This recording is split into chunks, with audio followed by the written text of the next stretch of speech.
Guerra dos Sentidos.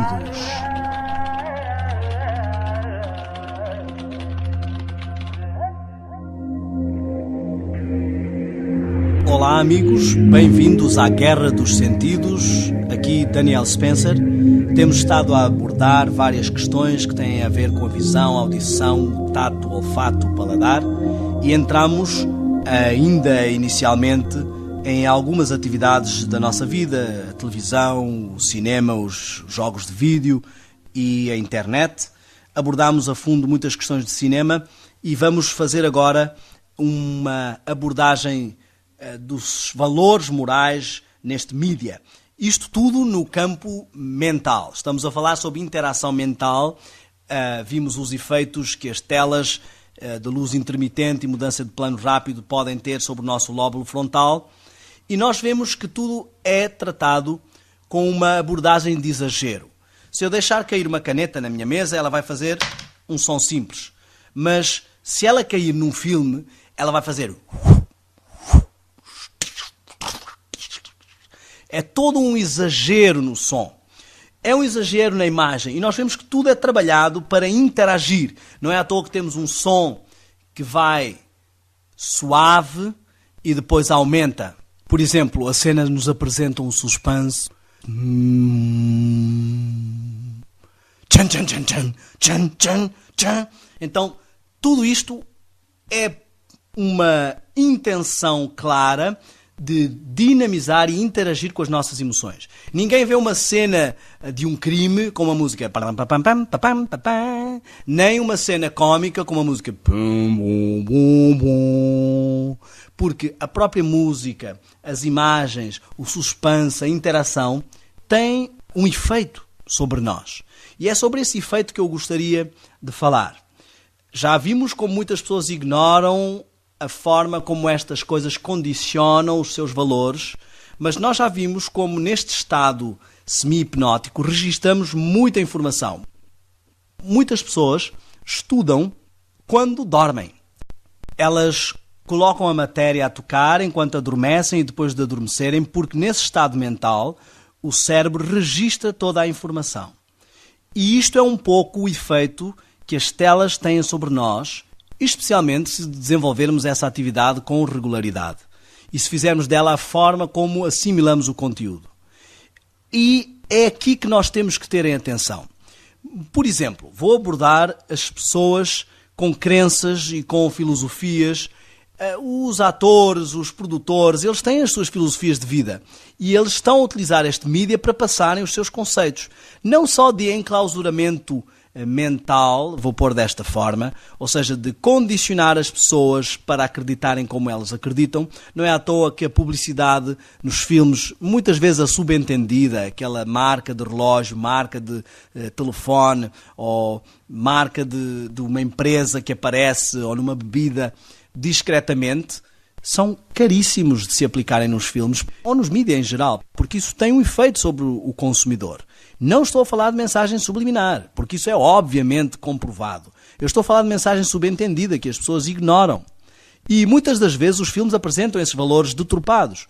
Nenhum filme vai nos apresentar uma pessoa que adultera nitidamente para nós a defendermos.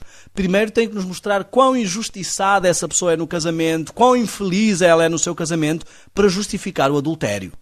E todos os valores são apresentados assim. Há filmes que nos fazem criar fascínio sobre coisas erradas. Vemos filmes que falam sobre ladrões, falsificadores de cheques, como grandes heróis ou seres muito inteligentes, que conseguem um plano perfeito. Esses filmes incentivam as pessoas, motivam a sua imaginação e nos mostram coisas que fogem dos nossos valores. Eu queria focar-me um pouco nos filmes religiosos também. Para o público religioso, há muitas pessoas que têm estado a assistir filmes sobre valores morais e se esquecem de que, na sua forma de estar, como cristãos ou até noutras religiões, não são só os valores morais que interessam. Por exemplo, para os cristãos, interessa todo o conceito de Cristo, porque valores morais, há muitas pessoas que têm valores morais e não são cristãs. Reparem, muitos estão a assistir filmes muito bonitos, de valores morais, que mostram a conversão de pessoas. mas esquecem que esses filmes passam 90 minutos a mostrar a vida devassa e todo o tipo de pecados, a violência, a agressividade, às vezes mesmo cenas de adultério, só para mostrar-nos como essa pessoa se converteu nos últimos 5 minutos do filme. Isso não é uma história de conversão. Uma história de conversão é ao contrário. Faz uma breve abordagem do passado e depois passa o resto a mostrar-nos todas as coisas e os benefícios de uma vida de conversão. Então, há aqui uma clara intenção de satisfazer o desejo das pessoas de contemplar o erro. E com um argumento. Há sempre um argumento moral por trás. E se formos a ver, até do inferno e do diabo conseguimos tirar alguma lição de moral. Então, as lições de moral não se interessa de tirar um pequenino pedaço de lição de moral. Ninguém come um enorme bolo, alguma coisa horrível ou nojenta, só por causa de uma cereja que está ali. As pessoas têm que ver as coisas como um todo. E muitos de nós assistimos filmes sem nos apercebermos. Eu queria citar um filme que circula muito por aí, pelo qual as pessoas são apaixonadas e que me tocou bastante também, mas que ao analisar com cuidado, reparei, primeiro, alguns desajustes e depois alguns problemas sérios de tentar convencer-me ou passar-me um conceito que pode não ser o que eu acredito.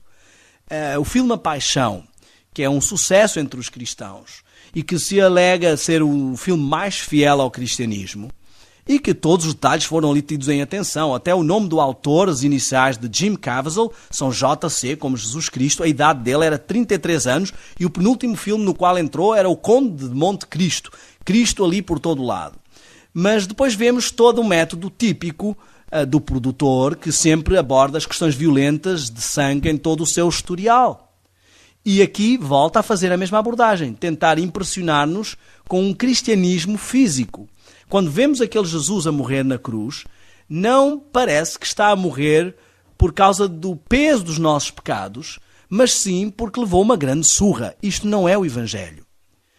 São feitos 25 minutos de violência pura, com uma cena, ou várias cenas, que aparecem com meio versículo no Evangelho de João. Ou seja, de uma linha, de meio versículo, conseguimos fazer 25 minutos de cenas de violência. E para os cristãos isto é um mau testemunho. É um mau testemunho ao mundo. Nós não estamos a mostrar o quanto Cristo sofreu, porque a Bíblia mostra o quanto Cristo sofreu, sem entrar nesses detalhes mórbidos. Não descreve como a pele saltou, lascou e saiu sangue e jorrou na cara do soldado. Isso são detalhes sádicos. Das duas, uma. Ou a Bíblia não conta tudo o que eu preciso de saber para entender o sacrifício de Cristo, ou a paixão de Cristo mostra mais do que eu preciso de saber para entender o sacrifício de Cristo. Porque eu posso ler a Bíblia, apesar de muitas cenas de violência, elas não são descritivas, mas apenas elas se limitam a falar do sucedido, da ação, e não entram em momentos de pausa com grandes detalhes. E nós vemos que o filme se esforça em fazer isso. Eu posso apresentar essas coisas aos meus filhos na Bíblia, mas não posso apresentar essas coisas nesse filme porque é violento. Sem falar para os conceitos de satanismo, as crianças como possuídas, como demónios, lideradas por um Satanás que é meio homem, meio mulher. Todos os conceitos e uma série de cenas que não vamos encontrar na Bíblia estão ali. Isto é uma abordagem aos cristãos, porque nós não queremos abordar só o público cristão, nem queremos estar aqui a entrar em campos tendenciosos. Mas a questão dos valores morais é clara, e a questão dos valores espirituais, e a sua interação na nossa vida é clara. Sem nos apercebermos, começamos a consumir valores, a defender coisas. Por exemplo, o Rambo, para salvar uma vida. Uma vida é importante. E o meu amigo foi raptado e a vida dele está em perigo. Ele vai matar 150 vidas de homens casados, homens que ainda não foram de lua de mel, homens de todas as situações, só porque quer salvar uma vida. Será que isso não nos afeta? A mais que não nos afetasse, será correto ficarmos a gastar tempo a contemplar este tipo de abordagem dos valores sociais e morais? Mas o pior é que estas coisas nos afetam, porque nós estamos numa guerra dos sentidos. Então fique atento. Muito obrigado pela sua presença mais uma vez.